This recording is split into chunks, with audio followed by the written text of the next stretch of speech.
watch this guy?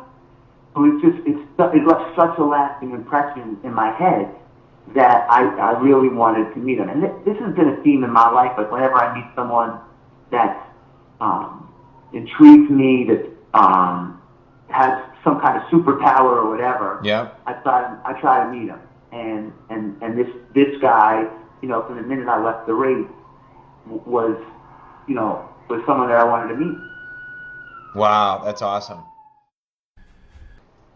Hello, everyone. This is Ed O'Keefe, and welcome to the Ed O'Keefe Show, Behind the Scenes of Greatness. I am actually chuckling because the interview that you are about to listen to with Jesse Itzler is absolutely awesome. This guy is a trip. He's hysterical. He's a business badass, and he's a warrior athlete. And yes, he was crazy enough to hire a Navy SEAL, and not just any Navy SEAL, a complete and utter bad dude, who you'll learn more about in this interview together. And it just is great. If you haven't read the book, Living with the SEAL, you are going to be inspired to do that. So just a little bit about Jesse here. So Jesse actually was a rapper in his early 20s. He's well known for his popular New York Knicks anthem called Go New York, Go New York, Go, which I asked him about. I jokingly said to him, was it inspired because during that time Michael Jordan finally retired, giving the Knicks an opportunity? You'll get to hear his answer inside. He co-founded Marquis Jet, the world's largest prepaid private jet card company, in 2001, which he and his partner sold to Berkshire Hathaway, which is Warren Buffett's company. Holding company, and then NetJets is the company. He then helped pioneer the coconut water craze with ZICO coconut water, which he and his partners sold to the Coca Cola company in 2013. As I said before, former rapper. When he's not running ultra marathons or doing these arduously crazy things, which I love, by the way, he is a dad to 4 awesome kids. And nowadays you can find Jesse at NBA's Atlanta Hawks games, where he is the owner, one of the co-owners of the team. I don't know the specifics on it. He does talk about it in the call.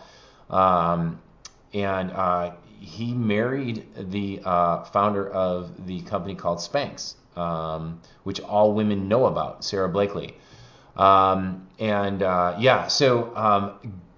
you're just going to be in for a treat. I'm not going to talk much more. I was in heaven interviewing this guy because I love what he's doing from a physical, mental side, as well as a family side, as well as being an entrepreneur. I could have talked to him for hours. So I hope you have the same experience.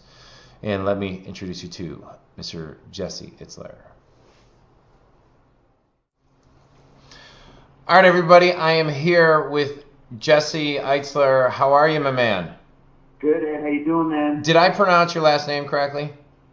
You pronounce it like 50% do, but it's Itzler. Awesome. Well, I'm stoked for this interview for a couple of reasons. One, I'm not sure if you're aware, I just finished up a 51-hour mini Hell Week experience out in Encinitas, California, with a bunch of SEALs, and I think that's why Skelly recommended we connect, because your book, man, had me rolling on the floor laughing literally every single chapter. And I get funny when you don't have to do it, right? What's that? It's funny when you don't have to, when you're not the guy doing it.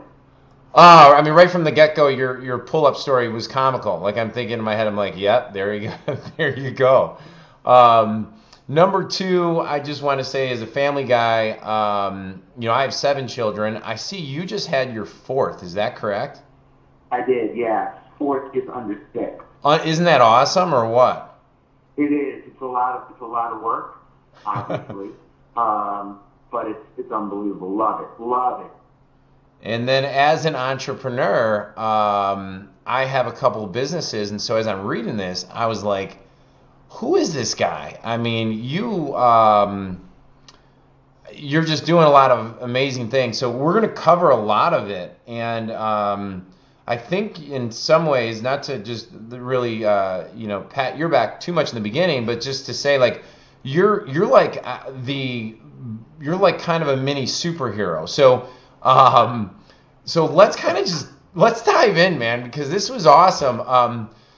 Do you mind sharing everybody just some background on how you got to this race experience where you run into what I would consider a very scary man, and then somehow convinced him to live with your family and pretty much beat the hell out of you for 30 days or 31 days? Well, like most of the stuff that's happened to me in my life, this wasn't planned. I went out to San Diego with 5 friends to run a relay race, 24-hour relay race, to see, basically the premise was all the teams were to run as many miles as they could in 24 hours, and whoever had the most miles wins. We went literally just to have a good time. We're like, we'll go out to San Diego, we'll run this race, we'll hang out for a couple of days, we'll have a great time. And when we pulled up the morning of the race and we're getting our tent organized and we had all this, we brought all this stuff and a massage table, crazy stuff. There's a guy sitting next to us who didn't have a relay team, who was running the entire thing alone, who had no support, no crew, no tent, no massage tables. He only had a fold-up chair, a bottle of water, and a bag of crackers. And he was about 270 plus pounds or something. African American, and just stood out because of his size. He was the only African American in the race, and he just looked like, angry, determined. I can't even explain what I saw in this guy's eyes. And at about mile 70 of the race, for us, he had, because of his weight, he had broken all the small bones in both of his feet. And he had kidney failure. He was literally peeing blood. Jeez. And I watched this guy on pure will finish the last 30 miles. His goal was 100 of this race. And I've never seen anyone push through pain, look more focused and determined in my life. So after the race, I Googled him. And I learned, he was a Navy SEAL. He had an amazing backstory. And I literally decided that, I wanted to meet him. I cold called him, flew out to see him, and about 10 minutes into our meeting, I realized that if a little bit of whatever this guy had, and I didn't know at the time what it was, rubbed off on me, that all the different buckets in my life would be so much better. And I just asked him if he'd be willing to come live with me and my family for a month. And he said, yes. I called my wife, and I said, we're going to have a guest in a couple of days. 3 days later, he was at our breakfast table. That's comical. So let's just step back a second, because I feel like I know Seal just from your book, and then I watched obviously all the YouTube videos, and I also see a pattern in your life that you have no problem just picking up the phone, calling anybody, and edging your way in, which I find pretty remarkable, to be honest with you. And some of the stories that we'll talk, I have specific questions on some of that, but how did you, I Googled him, and I didn't find his cell phone. So knowing how private he is and how suspect he is, how did you kind of get past that shell slightly to convince him? Can you give us a little more? That again, that's a theme in my life. It's kind of the art of getting in the door. He was running for a foundation, so I called the foundation, and I explained that I wanted to help the foundation. I had some ideas for his name is David Goggins, for David that I thought would be great for David, some opportunities for David as well as for the foundation, and I wanted to get about a minute of his time on the phone, and he gave me his number. Oh, cool. And I called him, and, he's not super chatty. In fact, he really didn't say anything, and that's why I was like, you know what? I'm going to fly out, if you're cool, I'd love to sit with you for 10 minutes. I'll fly out tomorrow. He said, if you're willing to fly out tomorrow, I'll meet you for 10 minutes. And I literally flew from New York to San Diego and got 10 minutes of his time. Yeah, so and actually the lesson there too is you knew okay, I'm not going to get anywhere on the phone with this guy, and he's a SEAL, so level of commitment, being high on your end, meaning you're actually going to get on a flight, fly out there, and do that. Right. And honestly, like coming off of this race, I've never seen in my life anyone run 100 miles nonstop. And this particular race was several years ago, and at that time, ultra marathons, I mean, they were in the top of the first inning. There were a handful of races a year, and maybe a couple hundred people were running, 100+ mile runs. So it was very unusual. The races were unsupported in parking lots. I mean, it was like going to an underground fight. And so to watch this guy, it left such a lasting impression in my head that I really wanted to meet him. And this has been a theme in my life. Like whenever I meet someone that intrigues me, that has some kind of superpower or whatever, I try to meet him. And this guy, from the minute I left the race, was someone that I wanted to meet. Wow, that's awesome. And so, what was Sara's initial? I mean, is she used to you just doing crazy things like this? Was she like, go for it, or was? I mean, well, I think she knows that I have a history of doing stuff like this. So, but my wife is an entrepreneur, and she's lived her life completely putting herself out there and out of the box and trying things that probably are against the grain. Yeah. So when I told her, look, at the time I was in a great place in my life, but I was also in a routine, and I was doing the same thing every day. I was, like so many of us, I was getting up, going for a run, going to work, coming home, family, dinner, go to sleep, repeat, and that was my life, and it's great, but I just wasn't getting better. My runs, I'm a runner.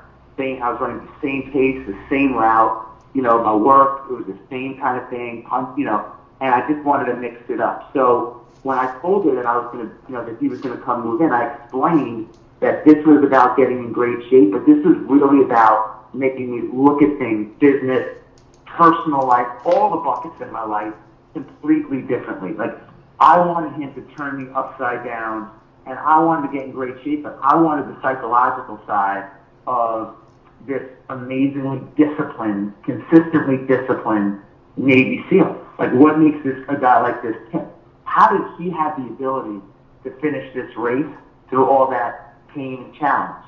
And how do I get that? How do I put that into my workouts? How do I put that into my business?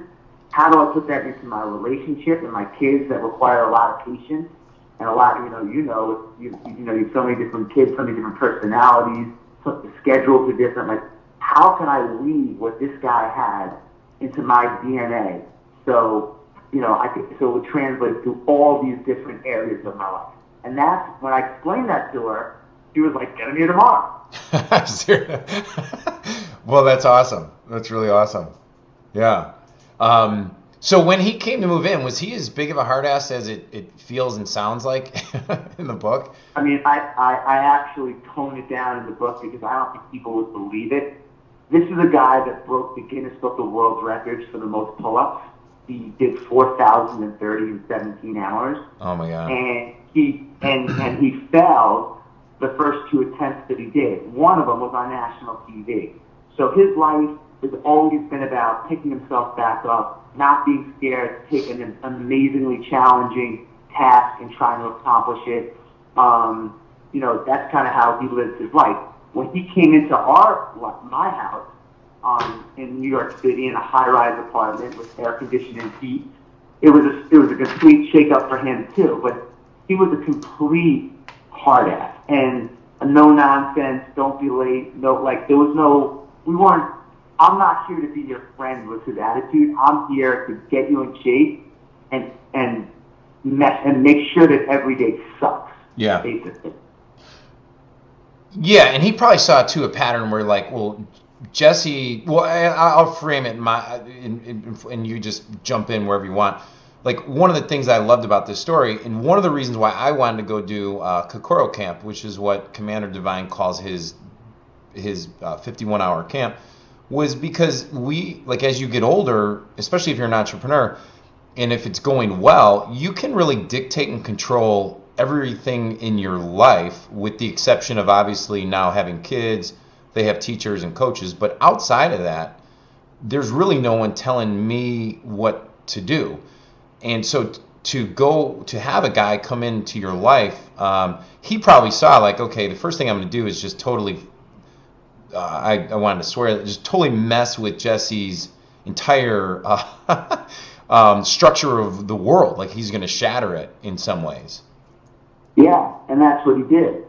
And, for me, at this point in my life, I sold a couple of businesses, and I was happily married, still am, was starting a family, had children, but I could not get motivated past my point of motivation. In other words, like, my bar was set, and I couldn't raise the bar. Like, I was just too used to my routine. I couldn't, as driven as I've been in the past, and I've run multiple marathons, I've run a 100-mile race since, and done all this stuff. I could not raise my bar. I just couldn't do it. It was like, I don't know, I was tired, burnt out, comfortable, whatever it was. And I think a lot of people have that, right? It's like, I don't want to get off the couch.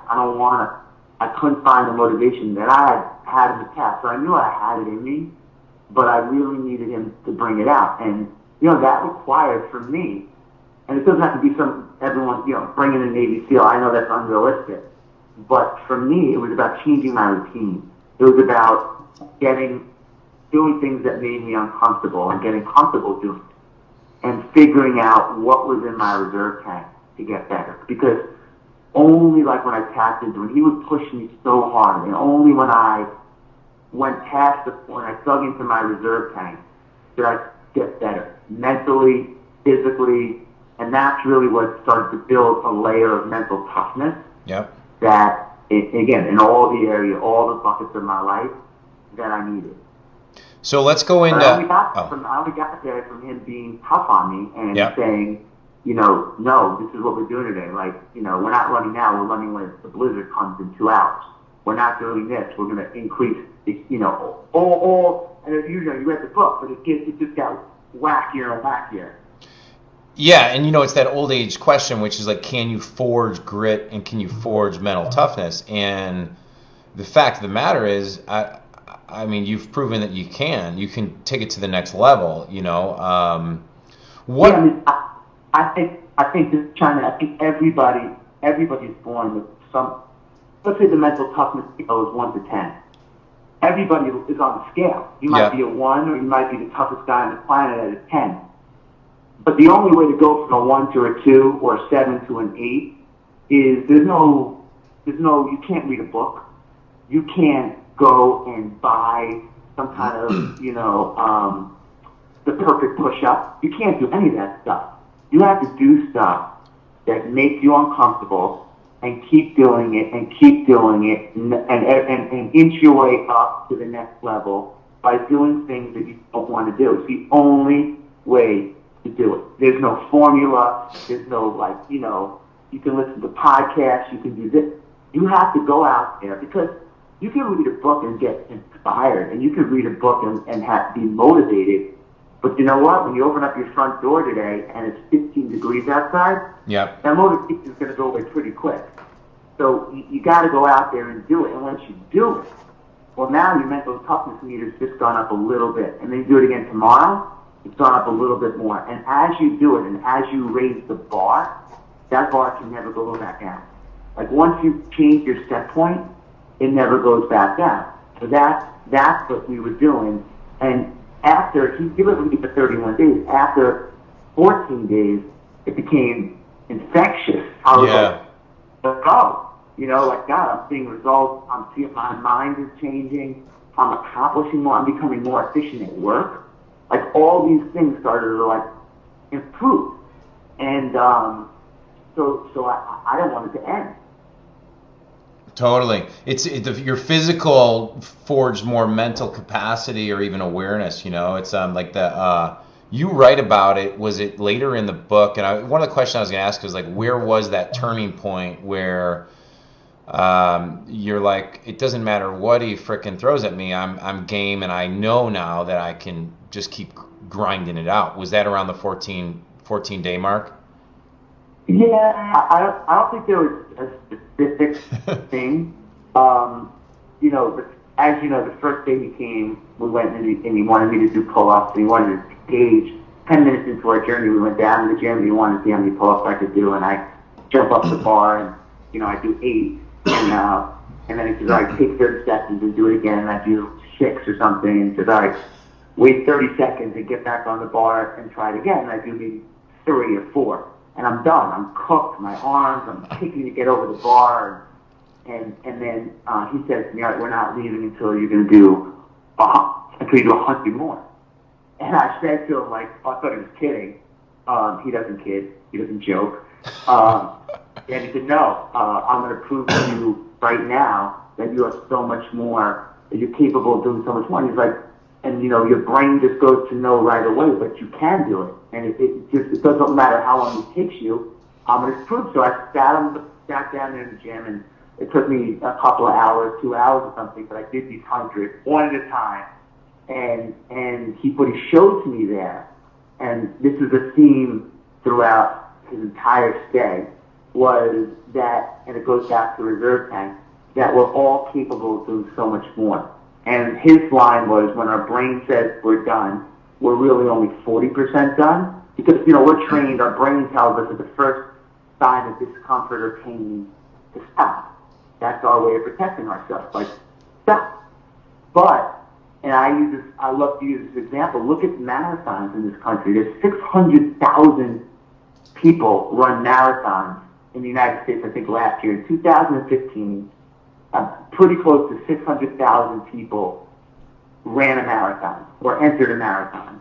Of that 600,000, well over 90% finished. So why? And of that 90% that finished, probably almost all of them experience or hit the wall. We all know the expression like, oh, you hit the wall at mile 18 or 22 or whatever. Yep. So how come people are hitting the wall, 600,000 of them, at mile 20, but are still able to finish the race? Because they're digging into that reserve tank. They have 40 to 50% more in them, and they're finishing it, and they're going past that first stop signal from their brain to finish the task. And after, you know, to go back to the original question, about 2 weeks of every day digging into this reserve tank and pushing myself, I started to realize I became able to shut off that initial, like, stop. Yeah. And just realize, like, oh, come on, brain, are you kidding me? I'm way past this point. I've been here for 2 weeks. Like, I got 3 more miles to go. Like, stop telling me that. I don't want to hear that thought right now. So it took about 14 days, so you're probably right. It took about 2 weeks. I'm not saying it got easier, because it didn't. I'm just saying that I started to realize that, wow, I am such a wimp. Like, I had to do so much more than I thought I was able to do. So which ones, when you look back on that, probably were the tested you mentally most? And do you mind sharing the story behind that? You know, some of them weren't even as physical as you would think. Like, obviously, if one day we did this thing called the 4-4-48, where we ran 4 miles every 4 hours. Right. So if we started at midnight and ran 4 miles, we would do it again at 4 a.m. for 48 hours. And that was super hard because, for one, it was a brutal winter, and it was brick cold. I mean, it was so cold. And we were going at midnight at 4 a.m., and it was snowing, and then you couldn't get back to sleep because you were all excited and worked up, and so that was really hard. But there was also, like, you know, and we jumped in a frozen lake, and that challenged me. I just didn't want to do it. And so there's all these kind of physical / mental challenges, but the 4-4-48 was particularly difficult for me because it just broke up the regular go to sleep at, you know, 10, 11 o'clock, wake up at 6, and then start your day, and forced me just to kind of reprogram my head to, you know, to kind of get excited to get out there, or This is very hard to do. It was very hard, physically and mentally. And which ones were the most fun? I'm going to guess which one it is, but I'm going to let you answer it first. Anyone they were all fun when they were done. They were all fun when they were done. Looking back on it now, I like them all. That's they all cool. stunk, but they were all.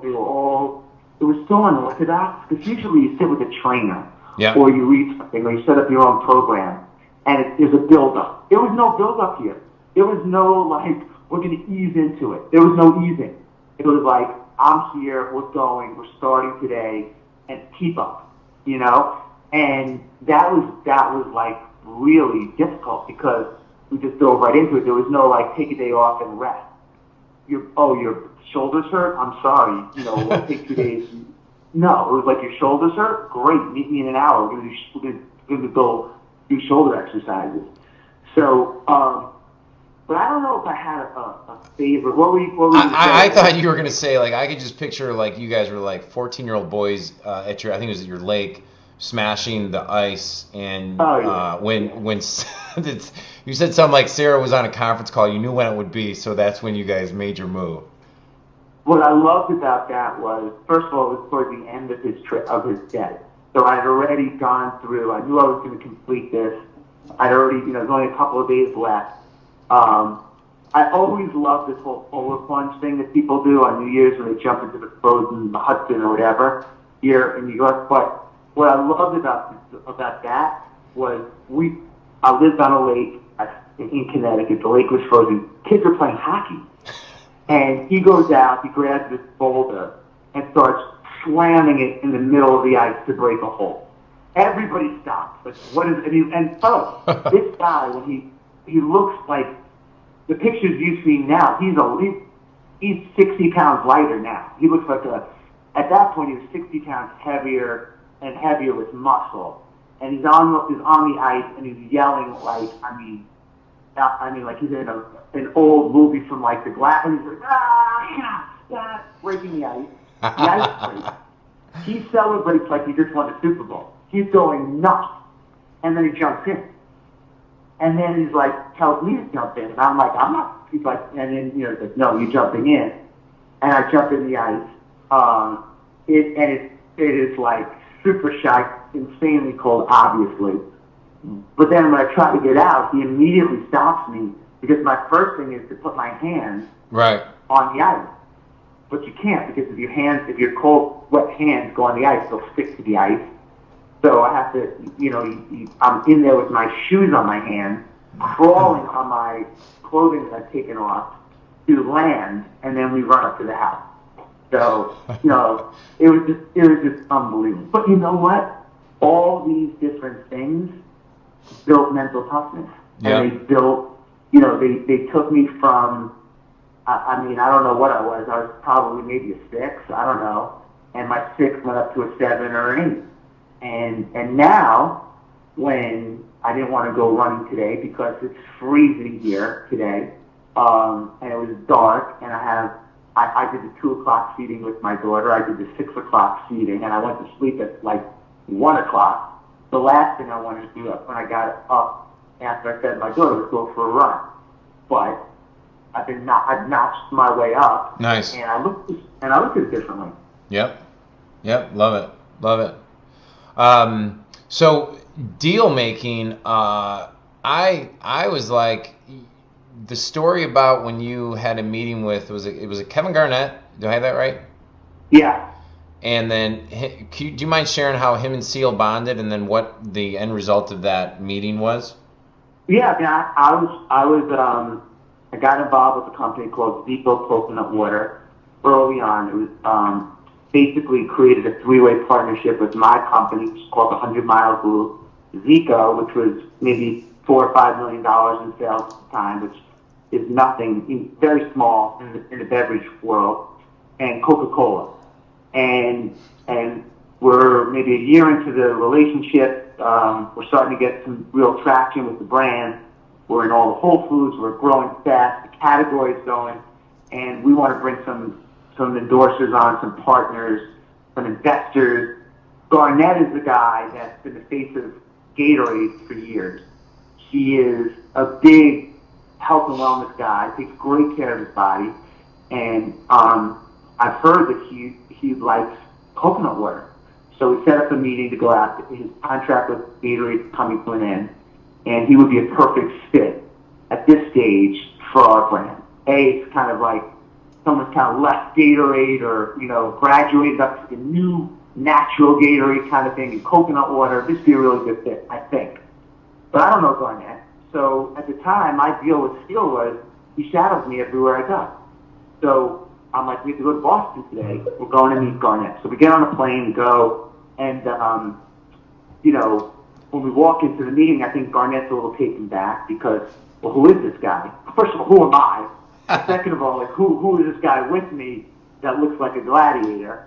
And so I said before the meeting started, right before I got into my little pitch, I said, I'm Kevin, I'm fun introduced me to David Goggins. He's a Navy SEAL. He's living with me for a month to train me. Immediately his eyebrows goes up, like he is, like all of us. There's such a fascination with SEALs and an appreciation. He just starts going at him with questions.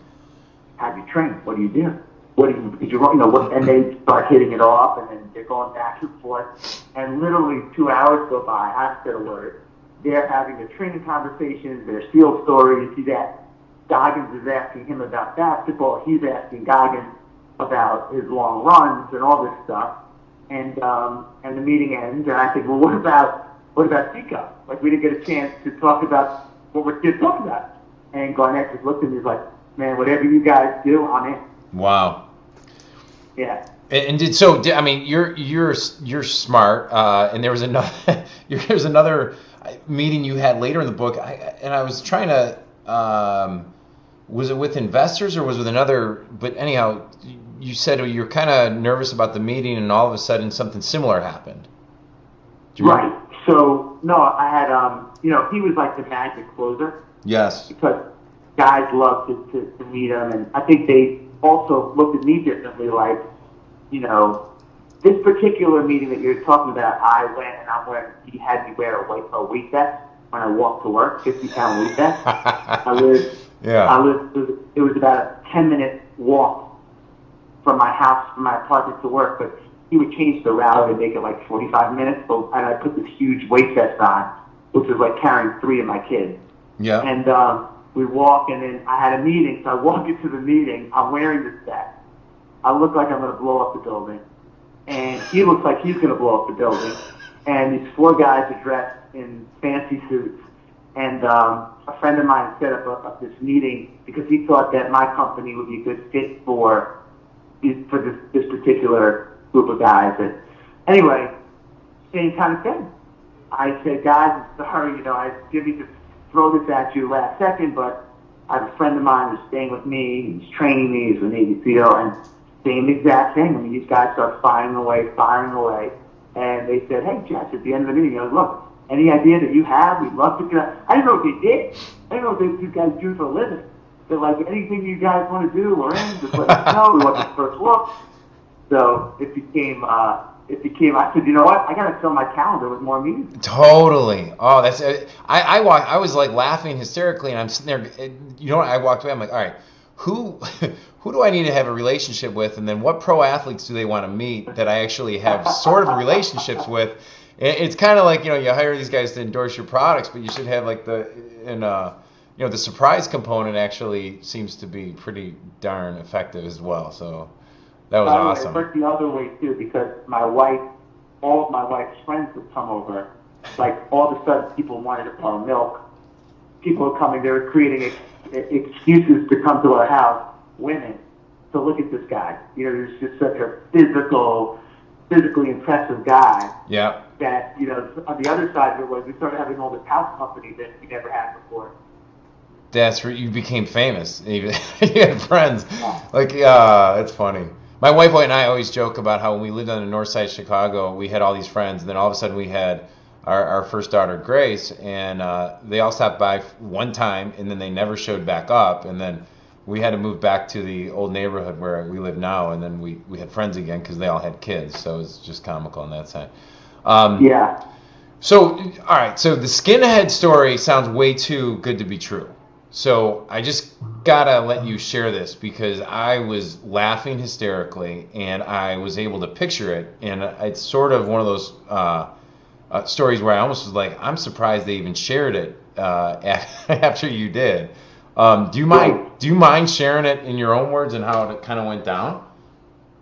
No, I mean, it's 100% true. And, I had a couple of those. In fact, I left 2 or 3 of those similar kind of stories out of the book just because I thought that people wouldn't believe it, I mean, it was just, some of the stuff was so remarkable, but it all happened.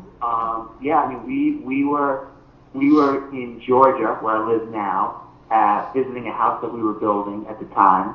No, what am I talking about? We were here. We were in our house. And two guys came over the our hedges, and they're in like white kind of like tank tops, like they call them white beaters or whatever. Those kind of like real tights that are tattooed up, and they stink of marijuana. They have a clipboard in their hand, and we have a little gate at our front, so they had to kind of climb over, not a big climb, it's just kind of a step over some hedges, and they're walking across my front lawn towards the house. And my babysitter came back. She's from Brazil, and she's like, Mr. Jesse, there's a problem, 2 guys, whatever. And they were going around the neighborhood. They were knocking on doors and asking people to fill out a questionnaire about college. Like if they could get a certain amount of signatures, none of it made sense. They were going to send people to college. It was just like BS. Whatever. But what they really doing was they were probably going, and they said they just moved in the neighborhood and were trying to meet the neighbors. What they were probably doing was going to either see if what house had alarms on them, who was home, who knows. But they were not doing anything that they said they were doing. So I come out, I was like, can I help you guys? And they're like, hey man, we're trying to meet, all the homeowners, we're new neighbors. Do you live here? And I said, no, I don't live here, I'm just a guest. And they said, oh, well, we need to meet the actual homeowners, like who's inside? And I'm like, you want to meet the guy that lives here? They're like, yeah, we want to meet the homeowners, man. So I was right here. So I go inside, and I see Goggins is in the kitchen. I'm like, man, we got a problem right out front. We have a problem right now. And I never forget the way he was drinking a smoothie. I'll never forget the way he approached it. Kind of looked out the window, saw these 2 guys. Now, here's a guy that grew up in Brazil, Indiana. He was probably one of 3 African-American families in a town of 10,000, 20 minutes from where the Ku Klux Klan was basically originated or headquartered or whatever. He had an incredibly hard childhood. And I think it all came out in this 15-minute episode. Oh my God. He saw these guys. He finished it. It was not like he put his smoothie down and ran outside to get them. He calmly finishes his smoothie. He places it almost in slow motion onto the counter and looks at me and says, it's showtime. And he walks out of the door. These guys had already gravitated away from the house because it took about a minute to, and they started walking down, and he comes back 10 minutes later, and he goes, you don't have to worry about these guys coming back to the house anymore. And he showed me on his phone. He had taken a picture, like kind of like when Darth Vader lifts the guy up in Star Wars, like by the neck. Like the guy's like, choking. He has his hand wrapped around this guy. He's like, is this the guy? I'm like, and is this the other guy? Like, yeah, they're not going to come back. He explained to them that this is his house. This is not how he said. He said a lot of MS along the way. He said, this is my house.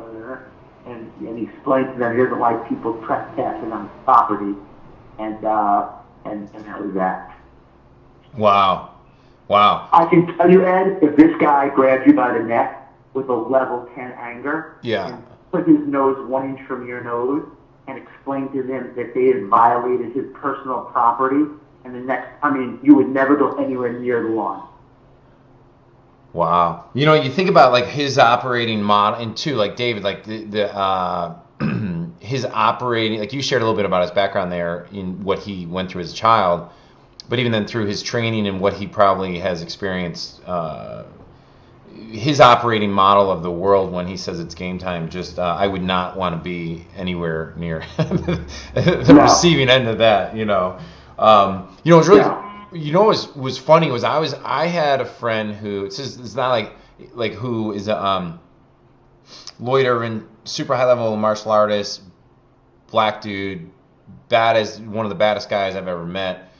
And when I visited him in DC, I was out there just training with him, and he drives me to his house, and he's explaining to me how he takes different routes home every time, and how sometimes he'll wear a bulletproof vest, and how all this like me being a white kid from the south side of Chicago, even though whatever, we're from Chicago, but like being in a really nice neighborhood my whole life, I'm like, what the F is he even talking about?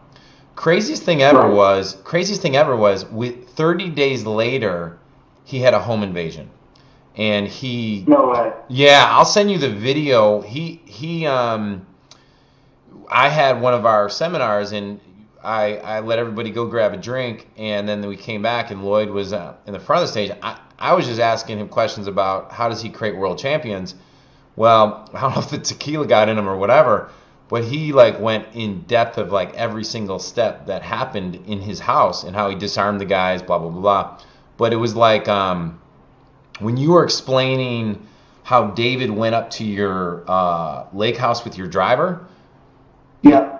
I was laughing hysterically because I was like, oh my God, this sounds exactly how Lloyd was with me. Like he embarrassed me when he asked me like 3 questions about my own privacy or personal security that we had changed. So how have you guys taken steps, or I mean, why don't you share just real briefly, because I just want to be cognizant of time, about what happened when he went up to, I don't know which home it was, but when he called and said there's a major problem here. Well, he was very protective of us in a great way. We built a lot of trust and loyalty. He went up to visit to Connecticut, and there were 2 situations. Once when he was staying up there with a friend of mine overnight, and the alarm got triggered. My friend went down to the kitchen to get like a snack in the middle of the night or a drink, triggered the motion detector, the alarm goes off, and my friend, knowing that David is in the house, and knowing that David's going to hear the alarm, David's going to think that there's a burglar in the house, freaks out. Starts yelling, like, David! Like, just, he's going nuts, so he knows that it's him. But David went up there once to kind of just make suggestions of what he would do if it was his house from a security perspective. And to your point, he thinks about things that you and I and most people would never think about.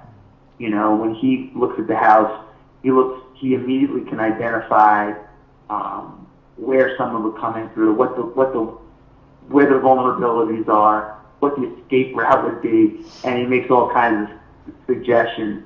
And it was just, it was unbelievable. Now, since then, we have made some changes, and not to the level of what he suggested. Because he wanted us to bulletproof all the glass, and I don't think on Serene Lake in Connecticut, where there's 100 homes, we need to bulletproof our glass. But we did make some changes, and he was very aware. He, just like your friend, he would come into the house, he would clear the house. He would leave the doors open, and this isn't in the book, but he would leave the doors open in most of the rooms so he could see in the closets and everything, and he could go through our house in a matter of seconds and make sure that it was quote unquote clear. Wow, that's pretty intense. Yeah, very cool. But one of the things I got from you just mentioned too, is it seemed like there became a really deep. So, like, for example, I have like 3 friends, all super high level, a couple spec op guys, and Lloyd, extraordinarily high level martial artist. And as much as they're scary in one way, you feel safest in the other way. You simultaneously feel extraordinarily safe because of their presence. No doubt about it. Yeah. So during your launch party, switching gears slightly, they asked the question to Seal, when asked, what did Seal learn from Jesse? He states, kind of sheepishly, he's like, well, I'm 40 years old now, and I no longer have to work based on Jesse's advice. Is it Right. too? Is it too? Can I ask what advice you gave him? Well, he did it all himself. He has made a career now. He's now retired from the military. He was in I think he did 20 years or something. I'm not exactly sure. And since then, he has been on the Patriot Tour, Yeah. which is a tour with Mark Luttrell and the wife of the American Sniper, and others, and they talk about, they're incredibly motivating, they have amazing stories. So he's done a ton of speaking gigs around the country, and, look, he lives an incredibly simple life. So he lives out of a knapsack. He doesn't care about, fancy house, fancy car, fancy this. He likes to run, he likes to work out, he likes to do little speaking gigs, and he's been able to save, and I think that, we've made money, I've made money, I've lost money, I've spent money, I've made more money, and I think he got a couple of tips that resonated with him about the importance of, living within your means, saving, paying cash versus credit, not overextending yourself, and for everything you make, putting X away. And he really doesn't have to work anymore. A lot of that is because he doesn't have a lot of overhead. It's him. Sure. But a lot of it also is his ability to, to make good investments, and we share some investments, and to make good decisions. Nice. He does. Very cool. Very Yeah. cool. You mentioned superpowers. That's a buzzword. I just wrote a chapter for my book that I'm wrapping up called The Art of Time Collapsing, and the concept is how to create the life you want right now instead of waiting. And everything you do is time collapsing. You seem to have figured out the matrix in some ways, where most people are still stuck in the traps, Yeah. So I have a two-part question. One is, you were out hustling as an artist and as kind of a creator in your early 20s, and I think anyone who becomes successful has to hustle and go through that period. When did? Well, let me just back up a second, Jesse. So when I look at your life, it reminds me a lot of mine, just not maybe at certain elements are slightly weighted differently in positive ways. When did you figure out you could just say wouldn't this be cool, and then you just go create it? And you've done that with business, you've done that with your sports, you've done that with your wife, you've done that with your family. Was there a moment you kind of started waking up to figuring out that this is how creating things works? Well, I've been in very different businesses. I was in the music business. I had a private jet company, coconut water, just all different kinds of stuff. And the common theme is I had no past experience or training in anything that I did. Right. I didn't go to school to be in aviation. I didn't know anything about the beverage world. I didn't know anything about music or management. And I've always been get my foot in the door and figure it out after, because we spend so much time a lot of times if you can get into the door first, that's the hard part. You might have a great idea, but if you can't start or get in the door, it doesn't matter. So I was always let me just get in there. And then once I'm in there, I can buy time, figure it out, hire my weaknesses, and build it, and call audibles, and I'll be able to navigate it. So I've always operated like that. By the way, steel is no different. I didn't go into this thinking I was going to write a book, or I went into this just for my own personal journey. Yeah. And I ended up calling an audible, writing a book, and it's become something that I think has a lot of legs. I'm doing a series of books now of living with interesting people. No. I'm going to live as a monk next. Nice. I'm going to do 5 or 6 books along the lines of living with really interesting people, because it's one thing to read about inspiration. It's a completely different thing to live with it. So I want to surround myself with as much of these kind of interesting individuals with amazing backstories to learn and get better. So all these things in my life, there's never been one point where I was 18 years old and I said, wow, I gotta, operate like this. It's always been like, here's a lane. I'm not gonna write a business plan. I'm not gonna overthink it. I don't have time. I didn't give myself time to be scared. Yeah. I've just always gone. And I've never, I think one of the biggest gifts that we can give ourselves is to not be scared to be embarrassed. And I've had plenty of egg on my face along the way, but, I've never been scared to be this. Every time you put yourself out there, you take a big risk. You're writing a book. You have a podcast. You have whatever. You're starting a new company. You are a musician putting out a new song. You're an artist with a painting. You're a brand with a new product. Whatever it is, you're putting yourself out there for review, for criticism. And, if you get scared by that or intimidated by that, then a lot of times, you won't do it. And the flip side of that is if you ask a lot of people for their opinion before you do something. Yeah, many times you're just asking because you want validation.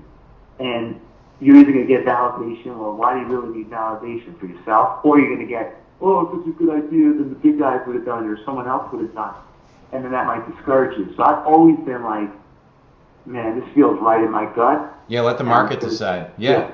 Get it out there, right? So then, would you consider that if I was like just observing you, I'd say that's Jesse's freaking superpower. He just throws shit at the wall, makes stuff happen, and knows how to audible and be flexible as he goes. Is that a good summary, or would you say it's something slightly different than that? I would say it's a good summary, but I would also say that I've done a really good job of communicating and staying in touch with people and building really authentic relationships. Because, at the end of the day, that's the most important thing. Yeah. And for me, it's been my network that's been the greatest asset for me.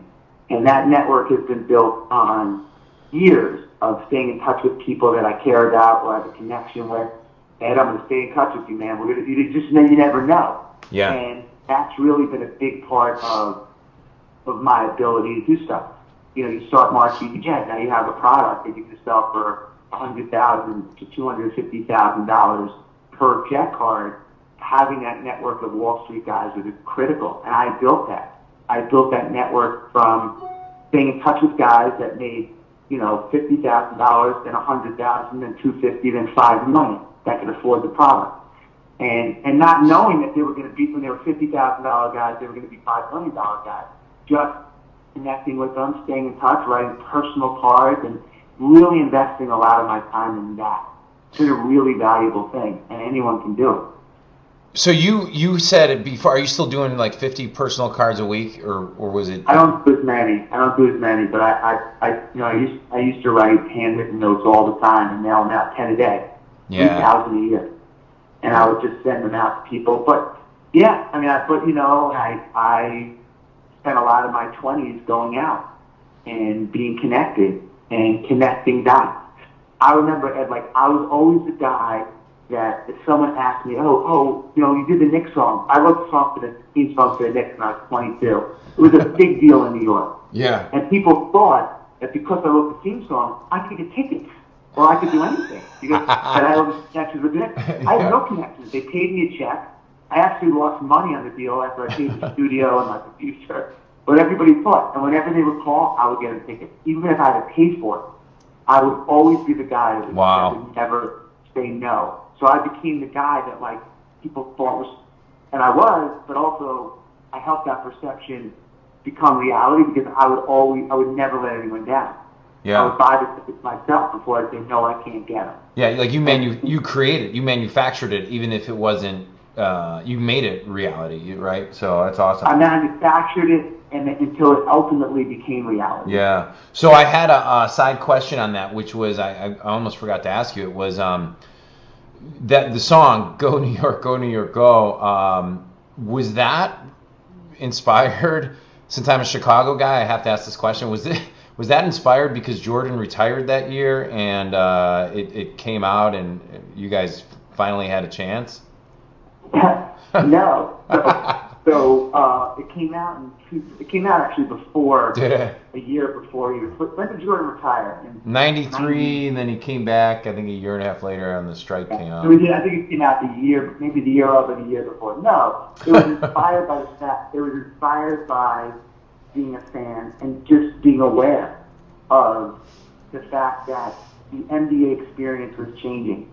So as a fan, I would go to the game and I would sit at Madison Square Garden for 3 hours. But get there early. There's halftime. There's timeout. But the game is only 48 minutes of actual play. Right. So, oh God, man, they're trying everything to keep me entertained. Now they have dancers. Now they have videos. So I was like, well, why don't we just give them a theme song and give them something that people can kind of rally around outside the arena too? And I went to the brass with this song, Go New York Go. I said, look, the fans will get into this. It'll be something that they can play on radio. We'll get the celebrities in the video. They didn't think it would work, but they gave me a chance, and it worked. It became the number one song in New York. It became awesome. A really big deal. So you pitched that was something you just created. They weren't hiring someone to do it. You just did it. I literally created it and walked in there and said, "What do you guys think about this?" Dude, you're awesome. And I kind of really said, "Guys, you got to trust me on this."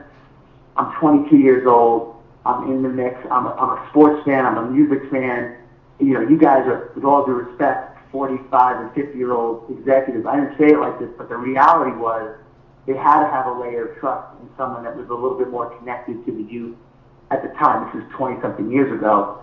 And they did. Same way that now, I'm not, it's so funny. I had a meeting this morning with the music manager, and he was talking about all the different social media things going on, all the different artists. I felt so out of touch, and as I look back on it, that must have been the way that the executives were when I walked in as a 22-year-old. Right. And knew what was going on. And you got to trust. You have to trust that as a guy making the decision. That you age out of certain things, and when you age out of something, you have to trust bringing that new generation and trust it. Right. Totally.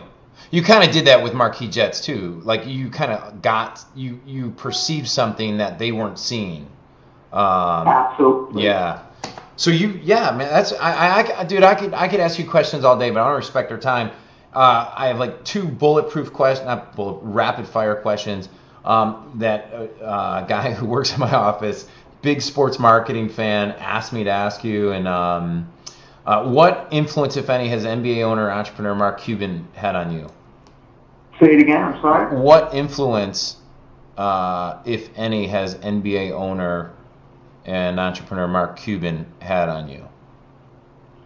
I mean, I have a lot of respect for Mark for what he's done. I don't know him personally, so I just know him from what I see and hear. I met him a couple of times, but just as a quick, pound and move on kind of thing. Yeah. He's done a great job in building a lot of excitement around that team. He's won his championship. He's attracted players.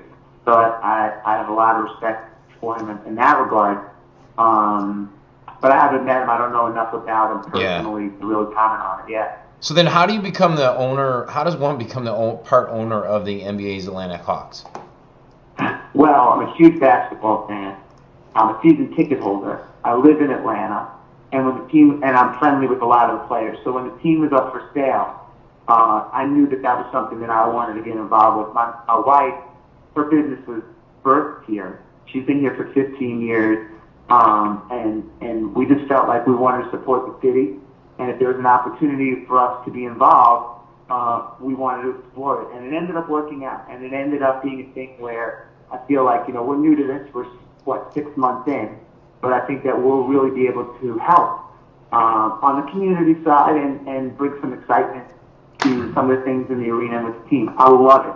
I love the organization. Love this living here. And, it's in 2016 is something I want to spend a lot more time on.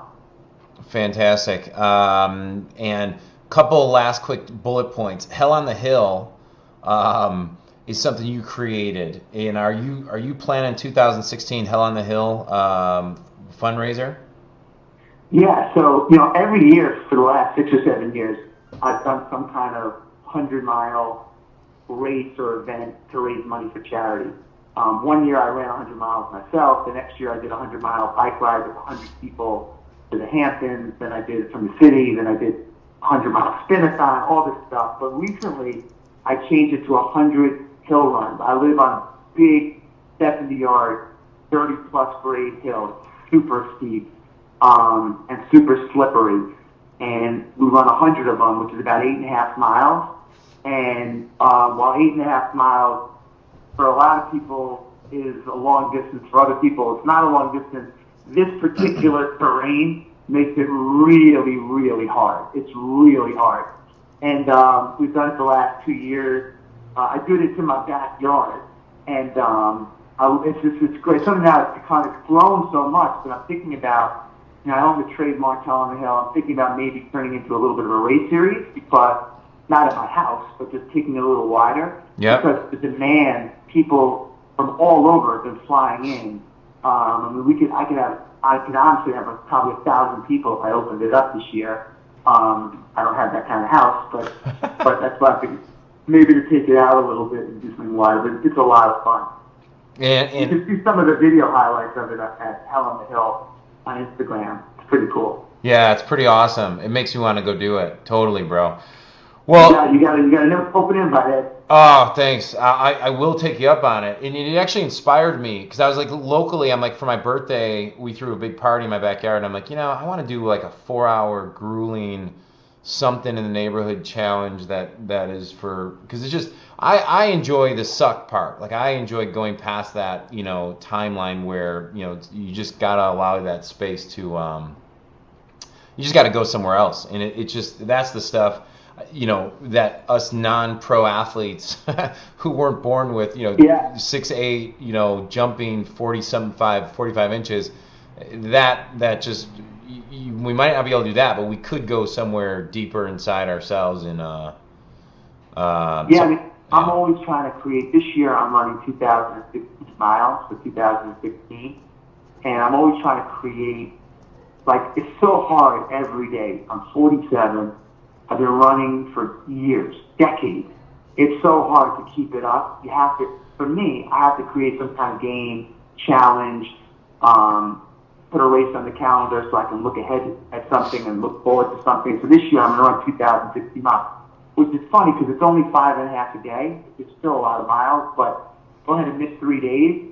Now you're 16 miles behind. It's not so fun anymore.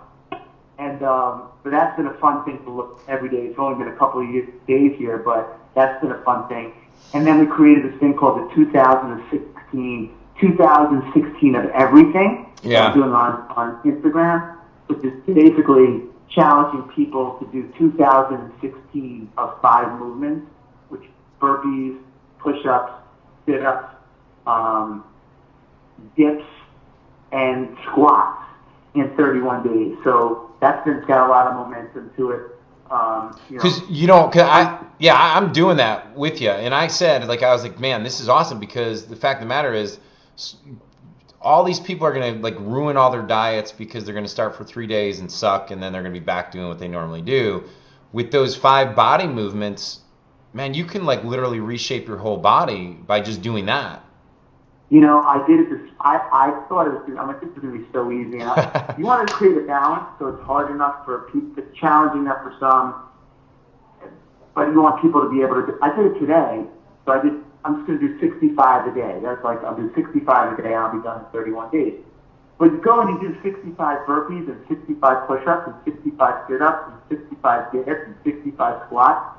First of all, it took me 20-something minutes. And second of all, it was hard. Yeah. I was like, this is a lot harder than I thought it was going to be. It was hard. And I don't really want to do it tomorrow. But I'm going to. But if you're game, man, I'll fly to, where are you at? Are you in Connecticut or Atlanta right now? I'm in Atlanta. Like, we should do like a 3-hour grinder where we just do a different exercise every minute on the minute, and just get like, that'd be, yeah. Well, we could definitely do it. My workouts here are, I do a lot of stadium runs. Yeah. I have this little stadium at Oglethorpe College, which is not far from me, and it's pretty brutal, man. I mean, it's Usually, you can come anytime you want, Ed. You're talk about that offline. You're awesome. Where can people go to support you? Living with a Seal is the book, and I'm obviously gonna keep. I mean, even on my Facebook, all I do is talk about it. And by the way, man, I mean, you write like nowadays with book promoting. I'm actually interviewing a good friend of mine, Lewis Howes, who just did a New York Times bestseller. But this book is gonna have legs to it because it's so freaking good. My nephew-in-law, my brother-in-law, who's a colonel, like people are just popping up, hitting me up left and right, saying how great it is. And I have like 30 books I haven't finished yet. I finished this. Like so where can people? Obviously on Amazon.com they can find the book. Where can people find just more to support all your other journeys and stuff like that? Man, I'm really excited about it. You're the best, man, and I'll connect with you. All right, cool. Well, keep me updated on everything, and you need anything else, just let me know. All right, you're the best, man. Enjoy those kids. Okay, cool. Thanks, Ed. See you, bro. This episode is sponsored by Marine D3. If you want 24-hour antioxidant protection while giving your brain, eyes, heart, and overall energy a jolt of long-lasting nourishment, then Marine D3 is for you. This is my number one top-selling health product that I've sold over 500,000 bottles, and right now, 80% of our sales come from repeat customers.